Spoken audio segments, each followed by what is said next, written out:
De 537 à 1453, la basilique était une basilique servie aux chrétiens. De 1453 à 1934-35, c'était une mosquée. 34, ils l'ont fermée et ils l'ont transformée en musée. Heureusement, le sultan Mehmed II, quand il a conquis Constantinople, n'a pas touché les mosaïques. Regardez, à l'abside, on voit bien la Vierge Marie avec l'enfant Jésus.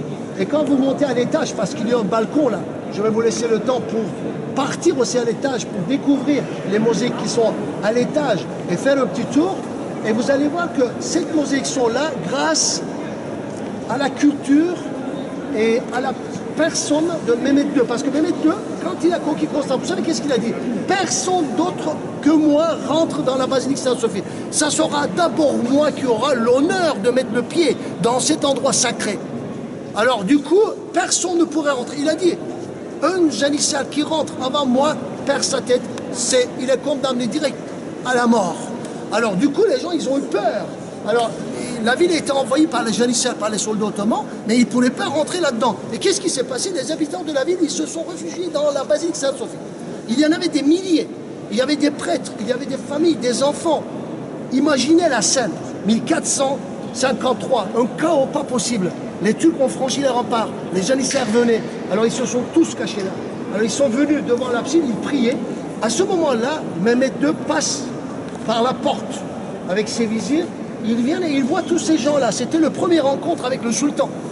Alors ces gens-là, ils pensaient profondément qu'il y avait des anges qui sortiront d'une porte de la basilique Sainte-Sophie pour les sauver. Il y a une porte à l'étage, je vais vous montrer. C'est la porte du paradis. Ils pensaient vraiment que les anges viendront les aider.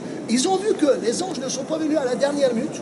Mais Mehmed II leur a dit, ne vous inquiétez pas, on va vous protéger, on va vous laisser un quartier avec les églises à votre culte, à votre pratique, et vous allez être là, vous allez continuer à être les habitants, les citoyens de cette ville. Vous êtes les premiers qui étaient là, vous allez y rester. Ah, du coup, il y a les descendants des Byzantins. Ça s'appelle le quartier Fener Balat. Ils ont des églises, il y a une très grande église en briques, on l'appelle l'église rouge, et le patriarche orthodoxe habite toujours là. Alors il y a les descendants de ces gens-là qui se sont réfugiés ici, dans cette église, à la prise de Constantinople. Bien sûr, ça a sauvé l'église aussi, avec les gens, parce que c'est sacré. Alors, Mehmed II est rentré, il était ébloui par la beauté, par les mosaïques. Il a dit, vous ne les touchez pas, vous allez couvrir avec une couche de plâtre ou de bois, si vous voulez faire de la calligraphie et écrire les versets de Coran. Regardez qu'on est dans l'église. Est-ce que cette église nous donne l'idée ou l'image d'une mosquée? Pas trop. Il y a seulement certaines écritures en arabe. On voit Dieu qui est marqué là-bas, le prophète à gauche, sur d'autres grands plateaux en peau de chameau. Là, c'est un peau de chameau sur le bois, doré. Là, vous voyez, sur les grands panneaux. En dehors de ça, on n'a pas touché l'aspect église de Sainte-Sophie. On l'a gardé. On n'a pas fait des gros travaux dedans. On a mis le contrefort à l'extérieur, mais on a laissé l'intérieur tel qu'il était.